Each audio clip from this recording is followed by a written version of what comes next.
Good evening, ladies and gentlemen. We will call the February 6th meeting of the Common Council to order. I will ask our clerk to call the roll. Alderperson Lasik.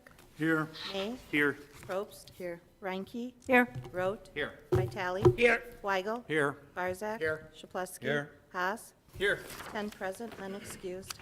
We have a quorum. Please rise and join us in the Pledge of Allegiance, which will be led this evening by our Council President, Tom Lysick.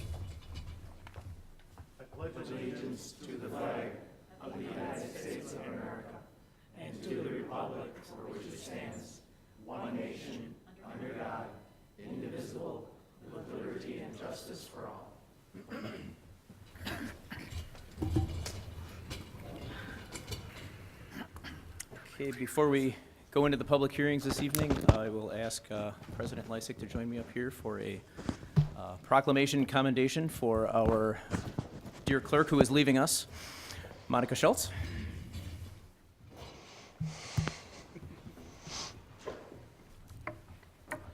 So, resolution of commendation for Monica Schultz. Whereas Monica Schultz will leave office effective February 9th, 2018, after 19 years of service to the city of West Allis, and whereas during her career, Monica has served the citizens of West Allis as Clerk 1, Clerk 2, Clerk 3, Clerk Specialist, Assistant City Clerk, Deputy City Clerk, and City Clerk. And whereas prior to serving the city of West Allis, Monica received her bachelor's degree from Marquette University. And whereas Monica has been instrumental in the expansion of Legistar software to numerous boards and committees in the city of West Allis. And whereas Monica has been active in the Metro Milwaukee Clerks Association, serving various roles including president and treasurer. And whereas Monica is a member of the Wisconsin Municipal Clerks Association and International Institute of Municipal Clerks. And whereas in 2002, Monica attended the Municipal Clerks and Treasurers Institute. And whereas Monica is deserving of special commendation for her many contributions to her profession and for making West Allis a better place to live and work. Now therefore be it resolved by the Common Council of the City of West Allis that Monica Schultz, City Clerk, be and is hereby specially commended for her dedication and service to the citizens of West Allis and congratulates her for a job well done. Be it further resolved that the Common Council hereby extends to Monica Schultz its best wishes for her continued success, and I move for adoption of the resolution. Second. There's a motion with a second by Alderman May, because he was closest and I heard him the loudest. All in favor? Aye. Any opposed? Motion carries.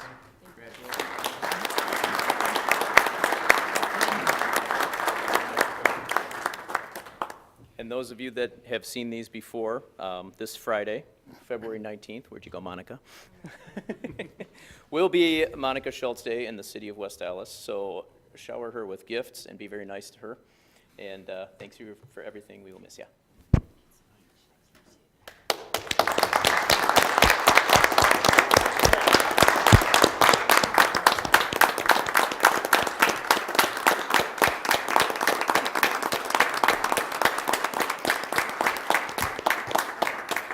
You get to say something besides calling the roll. I promise I won't be long-winded. But listening to the list of positions that Council President Lysick has read off, it just reminds me of the journey that I've been able to take here. Going through all of those roles and really growing into the position has afforded me an opportunity to meet so many people along the way. And I'm so thankful not only for an outstanding clerk's office, but for establishing all of those relationships, because ultimately they really did help make the clerk's office be as successful as it has become. One of the primary goals of mine during my career here with the city was to really be the best public servant that I could be. So I really tried to focus on being mindful with treating people with kindness and respect, and with every single individual encounter, experience that I've had, I've tried to learn from it and grow from it and really be the best public servant that I could be. I can't express how grateful I am for this opportunity, for the experience that I've had here with the city. It has been such an honor, really, to have sat up here all of these years with many of you. And certainly I think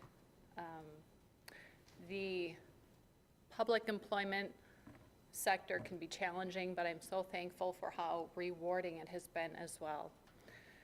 And with that, I do wish the city and all of the elected officials and the residents and all of the employees the brightest future possible. So thank you very much.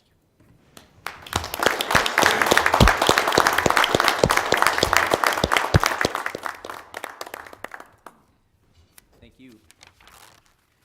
Okay, we will move on to item D on our agenda's public hearings. I will ask our clerk to read public hearing number 1.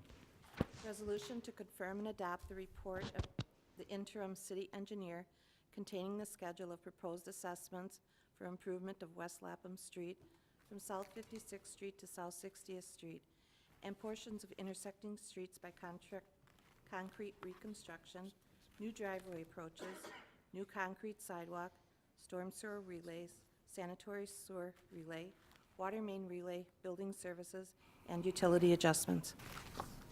Thank you. Mr. Daniels? Thank you, Mayor Devine. Okay, this is the public hearing for Lapham Street, as she said. Here are the procedures for the hearing. I'm going to discuss the project scope and the cost, and I'm going to discuss assessment rates and methods of payment. Then we'll have a time of comments or questions from Common Council. Then there'll be a time for citizens as well. Then the public hearing will be closed, and the project will be referred to the Public Works Committee later tonight for discussion and vote, and then it will come back here for a final decision later tonight. So here are the project limits from 56th Street, which is the border with West Milwaukee, up to 60th. This is an old aerial photo I like to put in here. It's taken in 1949. It shows the original street, which at that point was 20 years old. This road was put in about 1928. It's a seal coat road. The road that you see here is still there, so now it's 90 years old. And really a seal coat road is just an old-fashioned gravel road that's covered with tar, and that's what you still have out there. Here's an actual picture of them putting in a seal coat road somewhere in West Allis, not necessarily Lapham Street. But yeah, it's 90 years old now, and there are far too many cracks to seal anymore. Routine maintenance is very difficult and expensive. Extensive alligator cracking like this is really the final stage in the pavement's life. Concrete curb that was put in 1928 is now draining because it's severely heaved in many places. The pavement around manholes is badly deteriorated. And not just above ground, but under the ground, there are problems. The water main is going to be relayed. The existing water main that you have there is from 1922, so that's 96 years old. There is only one property that's currently receiving water off of this water main, and that person already has a copper water service, so we're not doing that. But there are going to be new storm sewer and laterals installed to the homes for future sump pumps. The existing storm sewer is from 1922, so that's 96 years old. Some of the sanitary sewer was done previously.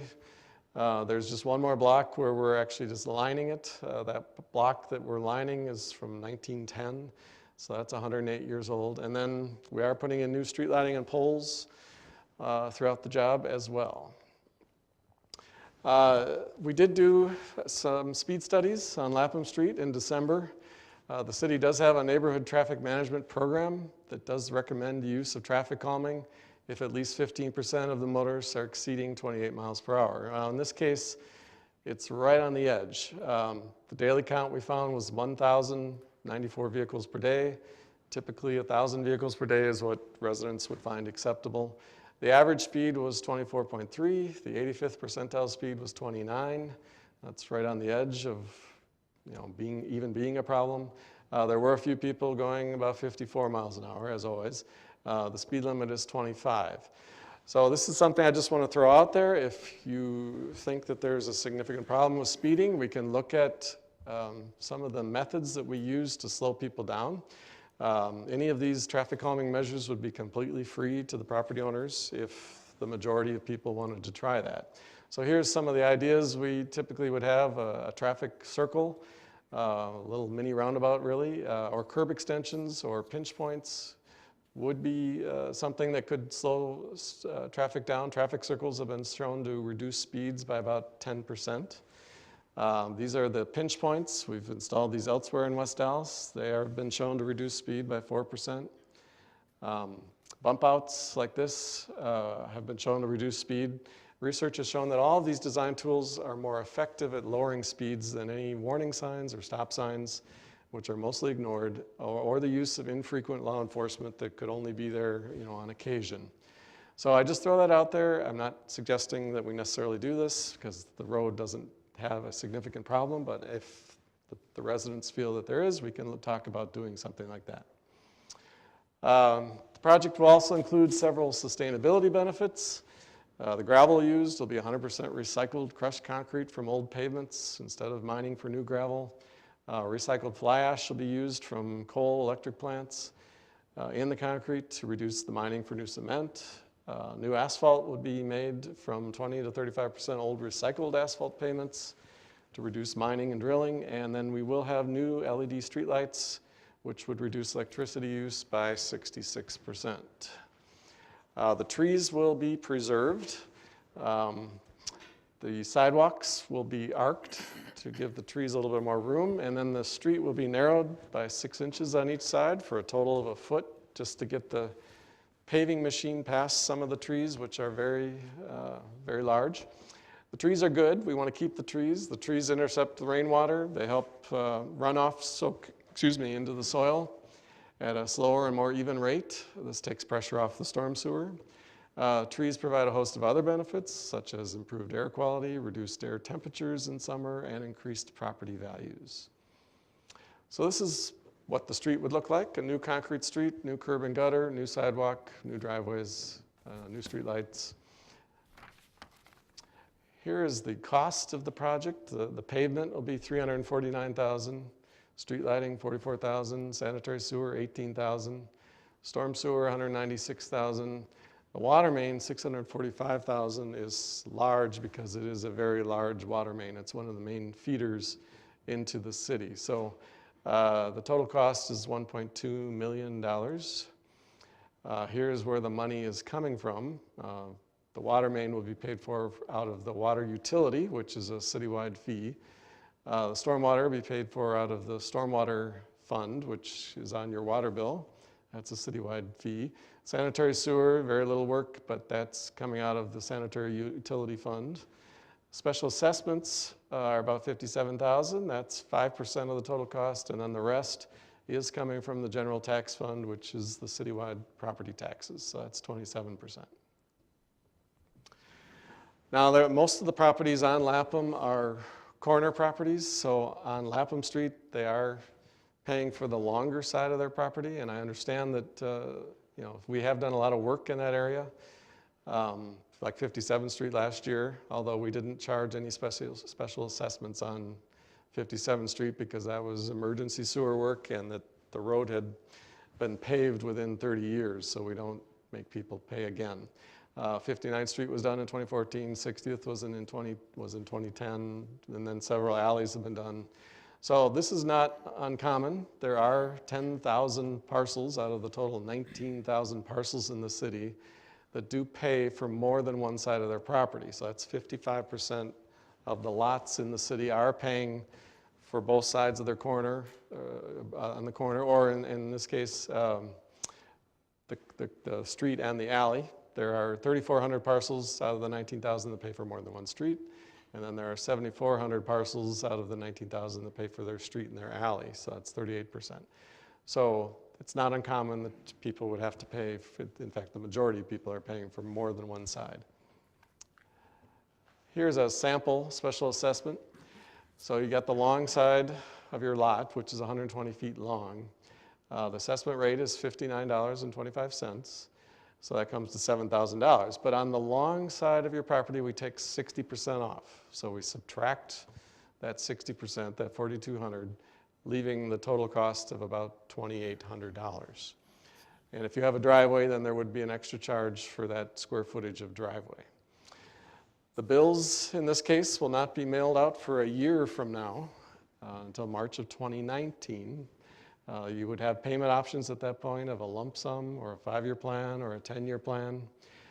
So if you did opt for the 10-year plan, assuming 4% interest, your assessment in the first year in 2019 would be $398, and in the 10th year it would be $296 for the whole year.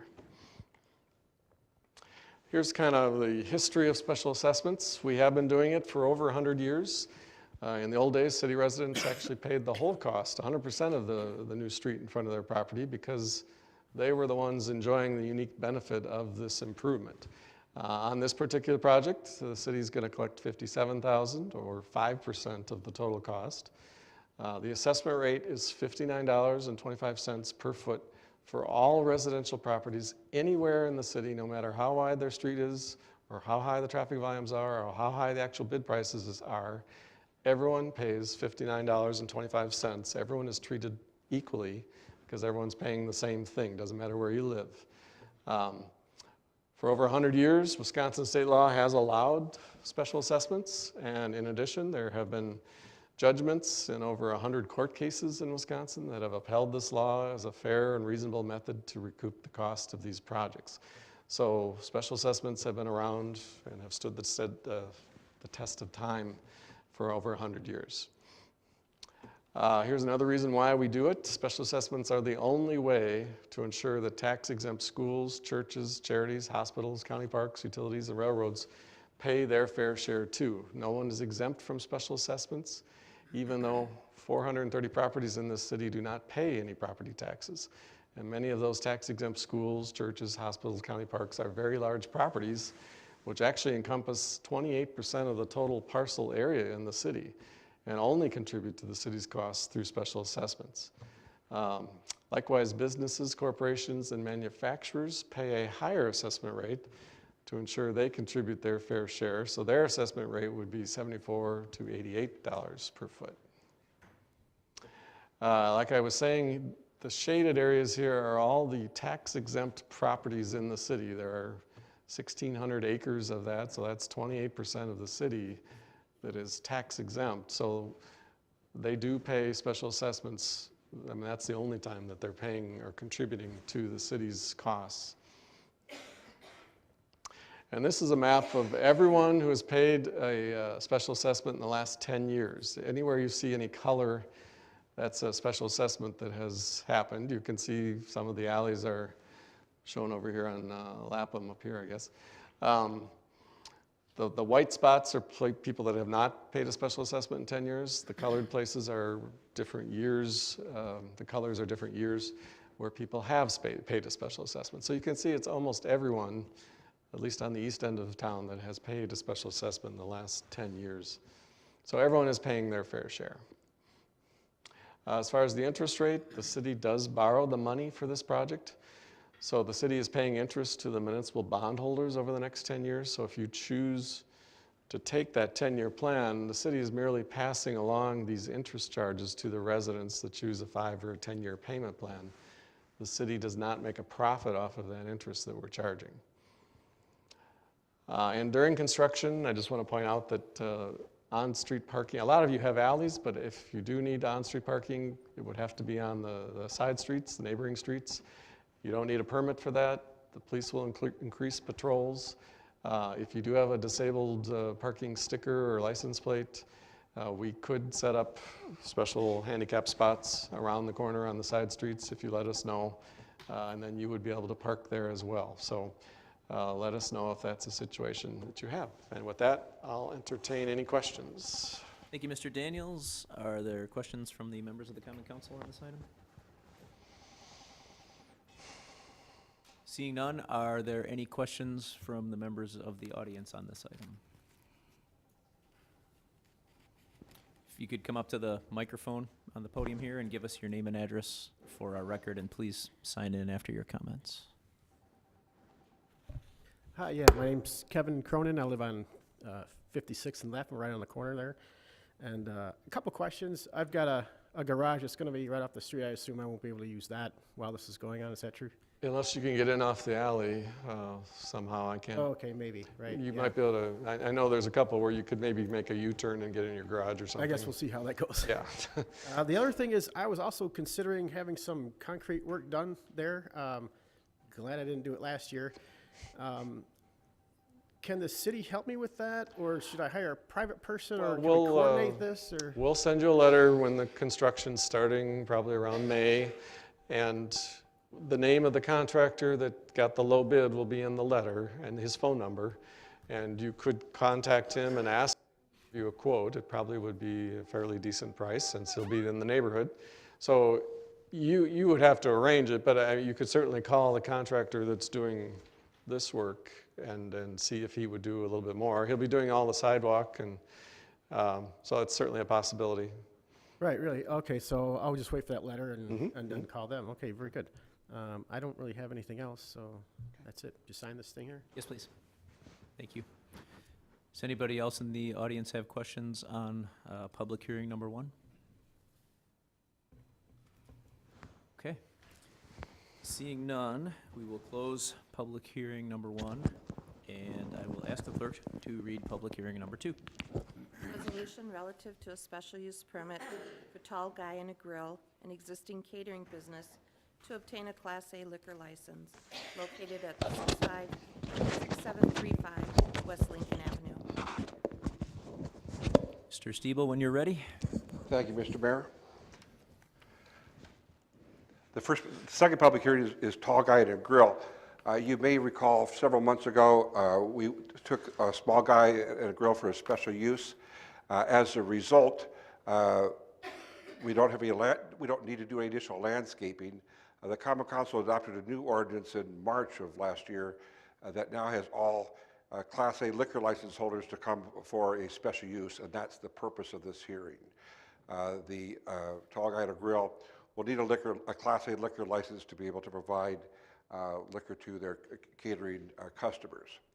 The Plan Commission has reviewed this proposal, has recommended approval, and we've received no objections to date. If you have any additional questions, I'm glad to answer them. Thank you, Mr. Stiebel. Are there any questions from the Common Council? Seeing none, are there any questions from the members of the audience? Okay, seeing none, we will close public hearing number 2, and I will ask our clerk to read public hearing number 3. Resolution relative to determination of special use permit for Blaze Pizza to establish a restaurant within the existing building, formerly F&F Tire Service, at 10730 West National Avenue. Thank you. Mr. Stiebel? Thank you, Mr. Mayor. I think we're all delighted to see that the tire store, the vacant tire store on National Avenue and Highway 100 is being finally redeveloped. Blaze Pizza will be the tenant occupying this facility. Because it's a restaurant and a C4 zoning district, it requires a special use, and that's the purpose of the public hearing. There'll be about 5 to 6 staff people there at a time with 2 shifts, and the hours of operation are around 10 a.m. to 11 p.m. per day. There'll be some additional parking requirements. 18 are required, 13 are provided. However, in this entire site here, they'll have cross-access and parking easements, and there'll be more than adequate parking for this restaurant. In this facility, they'll be demolishing what amounted to the sales office of the tire store. There's a driveway, I'll talk about that in just a second, being closed, and additional substantial landscaping around this restaurant. And this particular driveway in here will be closed, and our engineering department and DOT will be thrilled with that. The biggest changes are going to be, once they demolish that store on the north, they'll put a patio in there, and then sit-down restaurants that will be dining in or takeout, and also the dumpster that's in bad repair will also be renovated with the masonry, so it'll be compatible with the existing building, which will be some of the painted block, brick, and metal panels on the property.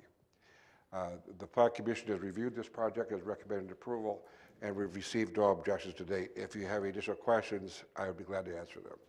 Thank you, Mr. Stiebel. Are there any questions from the Common Council on public hearing number 3? Mayor Devine. Alderperson John. Ranky? Oh, thank you. John, where will the patio be located on the lot? On the north side of the building, where the current store is, the retail store, where you go to buy the tires, that will be demolished, and then they'll put outdoor dining there. Where those doors were for, where they changed the tires at, that'll be converted into the restaurant. I see. Will it be fenced? Pardon?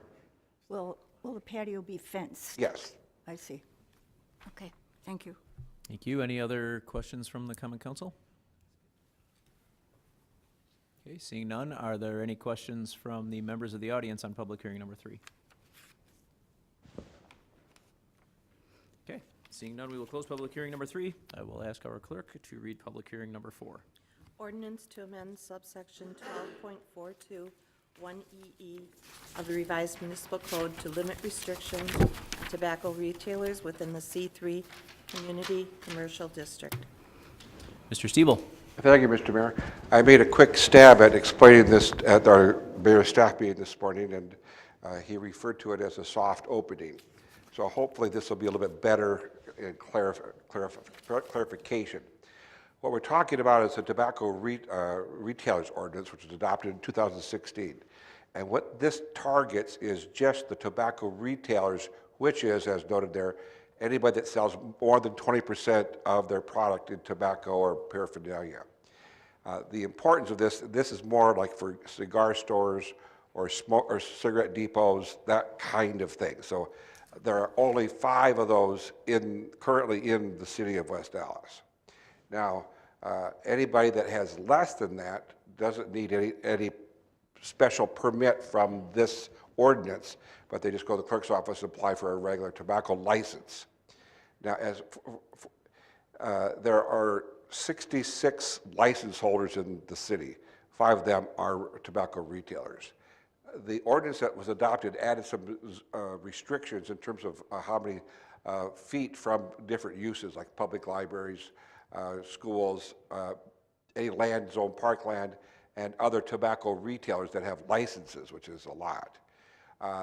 This was presented to the Plan Commission with the recommendation that zoning, parkland be eliminated from this, as well as the cigarette, anybody has a cigarette license.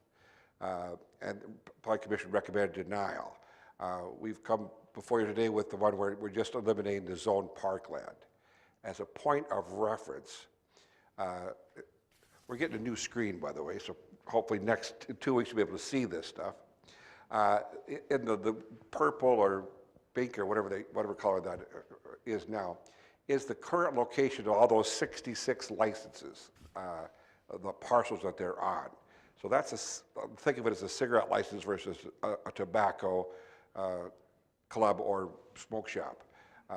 If we were to adopt this ordinance, which eliminates the parkland, the areas in yellow would also be now eligible to have a tobacco store or a cigarette depot.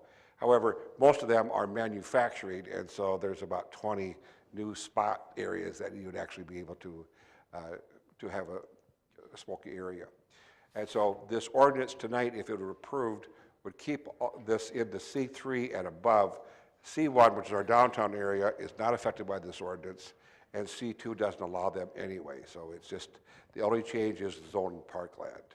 As I noted, the Plan Commission recommended denial of the other one, and we've received no objections to date. If you have additional questions, I'd be glad to answer them. Thank you. Mr. Stiebel, are there questions on this item from the Common Council? Seeing none, are Mayor there? Devine, There is one. I have a few questions. Alderperson Ranky. Thank you. I saw some different slides, Mr. Stiebel, so I have a different slant on the slides that I saw. The city basically has a vision for our community to promote a healthy and prosperous city with diversity of businesses. What is the benefit to our community if we eliminated this regulation other than, and I had seen the slides as I indicated, and the slides indicated there would be 235 new locations to open a tobacco store. Now, in your professional opinion, is this the best use of our land? The 235 is, I should have been more Possible clear. locations. If we included all the land that's zoned manufacturing, which there very seldom would a retailer of this nature want to be into an area outside of the mainstream of the city. What we showed here was those, the slide, if I get back to that. This is all the zone, the yellow is all the manufacturing zone that you're talking about. You saw it in 128, so it's a little more clear. But if that's all, the 225 spaces or parcels that could be, have a tobacco store if you were going to be into a area zone manufacturing. However, taking out all land zone manufacturing, you'd have about 20 more additional spaces. And most people are going to be, want to be on National Avenue, Greenfield Avenue, or Beloit or Nashville, on our major arterials, and not in our, but so there's about 22 additional parcels that could be eligible for That this. could be eligible, and that was what was indicated on the previous slides that I saw, Yeah, that that's- Sean put together. Yours is rather slanted Well, in comparison. So anyway, okay, is this the best use of our land? Would you say, to use them for tobacco stores? the best use of our land is a high-quality tenant that provides a lot of property taxes. Exactly. But we have to provide a variety of uses, and we want to be business-friendly, so it's a policy decision that only you, as elected official, can say, is this the best public policy? Right. And we should be concerned about our health and welfare of our community as such. All right, my second question, in your professional opinion, as a staff member of the Development Department, do you think more tobacco shops and vape shops promote a positive and healthy image for our city? We're trying to promote our image. More tobacco and vape shops would improve our image?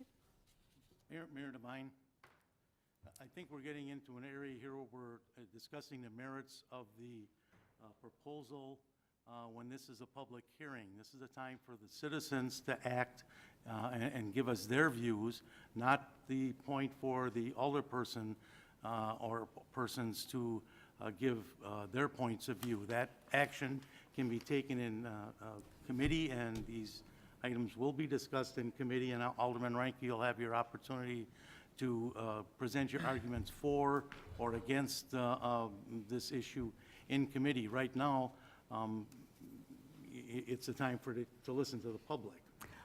And you But will it also is a time for the aldermen to ask questions of this proposal. I think your questions are being framed to elicit a predetermined answer from staff and making judgment on whether tobacco is good for one's health.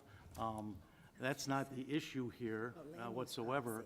I mean, I can go into all the debates that I'm going to use in committee, such as we have liquor stores located across the park. We've got liquor stores located across, next door to schools, and we don't regulate them. They can't, they're regulated by the police department, by the state law, and by our local ordinances. Tobacco stores, the same thing. You can't have a drink in a park. You can't have a gun in a park, but you can sell guns across the street from the park. You can sell liquor across the street from a park. You can smoke a cigar or a cigarette in the park, but you're saying you can't buy one across the street from the park. So what you're asking, what you're doing is you're trying to debate the issue here, and I think that it's a matter that should be debated in committee. Let's hear what the public has to say. We can also debate it at committee level. However, I do have questions, and we have a public health policy to protect our health and welfare of our citizens, and that basically is our obligation and responsibility as an alderperson. So I tend to disagree with some of your statements. Okay, my third question. Last year, the council voted unanimously to license e-cigarettes and create zoning restrictions for tobacco and vape shops, with concern for the increased use by the youth of our community. The middle schools and high schools are experiencing greater use of the vape products called Juul, J-U-U-L. These are handheld little vape objects. Okay, with the possibility of more locations and more visibility of tobacco and vape products, do you foresee an increase of these products as an addictive problem for our community and our schools? Is that a question? Mm-hmm. We used to have about 125 licenses. Today we have 66. It's dramatically reduced the number. The biggest deterrent to teenage drinking, if that's what you're getting at, is the people that require that they check their ID, that they be 18. And the police department does that. The police department will have a lot of responsibility if there are more of these shops. Okay, a request to change this ordinance to benefit a business would create a negative precedence. That's what I'm saying for our community. As I understand, the owner has a shop that he would like to rent out that isn't being rented out, and it was indicated that if we change the ordinance, he could rent it out.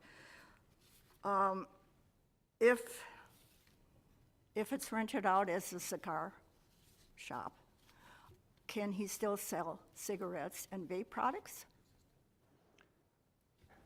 This ordinance is designed for all these areas, not just for one particular business, but any business could have a cigar as well as cigarettes, as well as other paraphernalia. If they have a license? Yes. Okay. And I guess I want to share with the committee that the Planning Commission denied this. Thank you, Thank you. Mayor. Are there any other questions from the members of the Common Council? Okay, seeing none, are there any members of the audience that have comments or questions on public hearing number 4?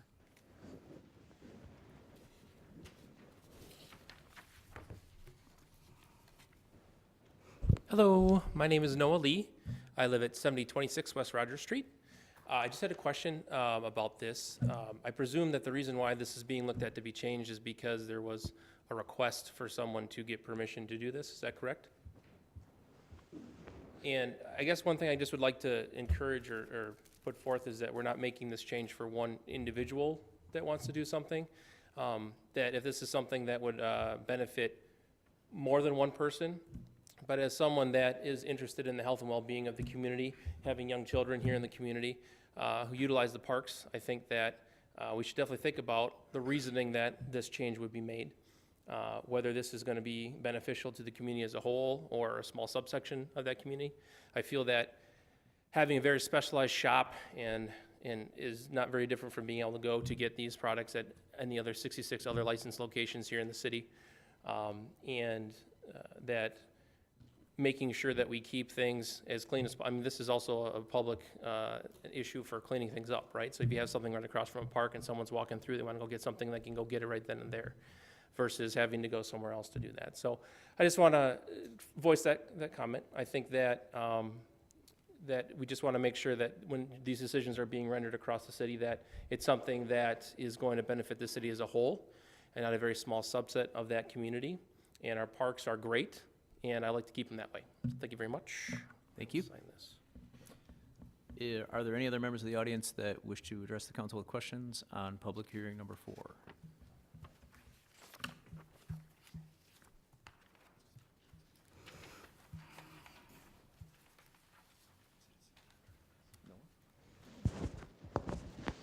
Okay, we will close public hearing number 4, and we will move move on to item E, which is citizen participation. This is the opportunity for residents to address the council on matters of interest to them. We ask that you keep your comments to approximately 5 minutes.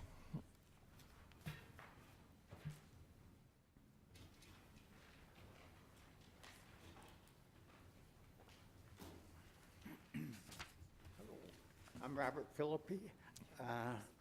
I don't know if this is the proper, I'm hard of hearing, so I don't know if this is the proper thing.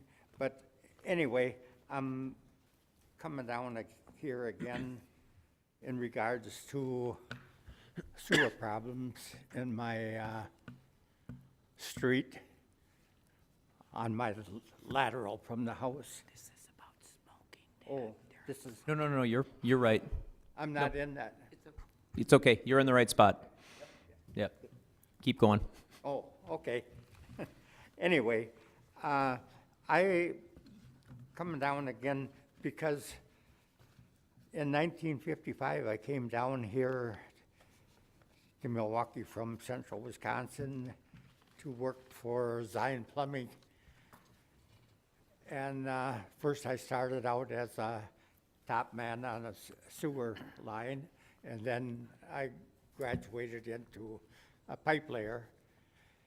And then Al Zion got a big project on Oklahoma between 76th and Morgan and down to 68th. It was about 300 projects that we ran the lateral to the lot line. And in that process, we had to run the sewer and the water to the lot line.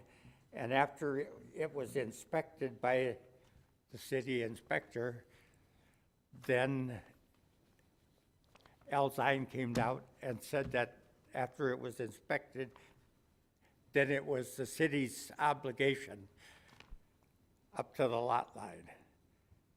And then that was the same in Greendale, where we did quite a few jobs. But anyway, what I'm getting at is, unless the city of Milwaukee or West Allis has a different code, in 1962, I built my home on 97th Street, and I hooked up to the lateral to the stop box. From my house to the stop box, I laid my own sewer. Never had a bit of problems. The city came and put a tree almost right on top of my sewer line. I didn't want it there. I didn't want a tree there because I had plenty of trees there already. But who am I to fight the city, you know? They still put it there. And now, after 55 years, I got a problem with my sewer. And that I had rooter out, I had plumbers, I spent close to $1,000 already with sewer backup. And the rooter told me that it would only last one year maybe, and I would have to do it again. Now, what I'm questioning is the city, the last time I was down here, said that they would put a sleeve in the sewer, and they would pay $3,000 of the first thing, and then whatever else was my obligation, which they figure would be maybe $3,000 or more. Now, I talked to Mike Rushner, Milwaukee City engineer, and he said that he was really an excellent person. You have 1 minute remaining, sir. You have 1 minute remaining. 1 more minute. What? 1 more minute. Oh, anyway, I can't hear, but That's anyway. okay. But anyway, he said that it would, to remove the tree, grind the stump out, would cost $1,600. I asked them, why do I have to pay $1,600 for a tree that I didn't want in the first place, that isn't on my property? It belongs to the city. And I'm stuck with $1,600, and where the heck is that gonna go? And I said, well, maybe I could take the tree down myself. And that I have a son-in-law that would take it down for $200 and grind the stump out. So where do I go from there? Thank you. Thank you for your comments. Is there anybody else that wishes to address the council under citizen participation?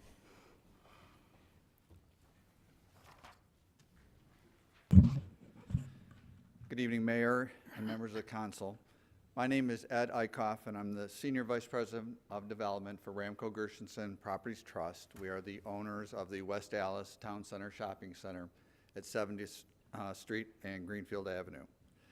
I'm here in regard to item number 47 on your agenda as referral of our site plan approval, which includes Hobby Lobby. I look forward to discussing the appeal further with the committee and the council, and we are hopeful that a timely resolution can be found that will allow us to bring Hobby Lobby into your community. Thank you. Thank you for your comments. Is there anybody else that wishes to address the council under citizen participation? My name is Tanya Gross, and I live at 7053 West Stuth Place. And I have a concern about the number of empty buildings we do have in West Allis. So I know the Pick and Save has remained vacant. I know the Sam's Club is now going to be remain vacant for a while. And I also know that the Kmart in the West Allis Town Center has been vacant. And it's sad for me to see those buildings vacant. I would urge you to do what's necessary to try to get good businesses in. I actually have a vote for Hobby Lobby because I would probably be there once a week as a shopper there. But I just want to see those buildings not be vacant. It just bothers me. I feel like we have a thriving community, but I have to go elsewhere to do some of my shopping because we don't have those kind of businesses here in West Allis. So I just urge you to think about that, make sure that those buildings don't stay vacant. I don't know all the reasons why they still are. I'd love to be educated on that. But just feel that we need to keep those buildings and those areas vibrant. Thank you. Is there anybody else that wishes to address the council under citizen participation?